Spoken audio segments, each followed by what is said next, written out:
સચિન હોજીવાલા સ્થિત ગુજરાત પ્લાયવુડ કંપનીમાં પ્લાયવુડ બનાવવાની મશીનમાં ફસાઈ જતા 14 વર્ષના બાળ કિશોરીનું મોત થતા સાથી કર્મચારીઓ શોકની કાલીમાં છવાઈ ગઈ હતી। પોલીસ પાસેથી મળતી માહિતી મુજબ કિશોર પ્લાયવુડ શીટ બનાવવા માટેની હાઈ પ્રેસ મશીન પાસે કામ કરી રહ્યો હતો। આ કામ દરમિયાન અચાનક તેનો હાથ મશીનમાં આવી જતા તે સંપૂર્ણ રીતે મશીનમાં ખેંચાઈ ગયો। અવાજ સાંભળીને અન્ય કારીગરો દોડીને આવ્યા અને તરત જ મશીન બંધ કરી બાળકને બહાર કાઢવાનો પ્રયાસ કર્યો, પરંતુ ત્યાં તેનું મૃત્યુ નિપજ્યું હતું। પરિવારમાં એકમાત્ર કમાણીનો આધાર બનેલા કિશોરે ઘરની આર્થિક તંગીને કારણે બાળ ઉંમરે જ મજૂરી કરવાની ફરજ પડી હતી। પરિવાર પર આ અચાનક આઘાત તૂટી પડતા શોકની છાયા છવાઈ ગઈ છે।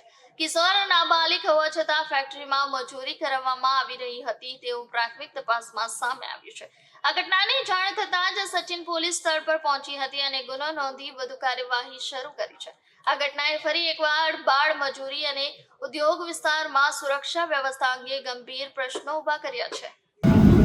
ये घटना कितने बजे बनी थी अंदाज? घटना 7 से 7:30 के बीच में हुआ, लेकिन हम लोग दूसरा आदमी बोला 8 बजे में पहुंचा तो ये स्पॉट पर था। सीसीटीवी में क्या क्या दिखता है? और दिख रहा है बरोबर कोई है ही नहीं उसको बचाने वाला। वो मशीन में फंसा है, छटपट कर रहा है निकलने के लिए, कोई बचाने नहीं कोई गया? नहीं आया बचाने, कोई है ही नहीं तो मशीन कहाँ से बंद रहेगा। बाद में वो दम तोड़ दिया, दूसरे आदमी आया देखने के लिए, वो गया कि नहीं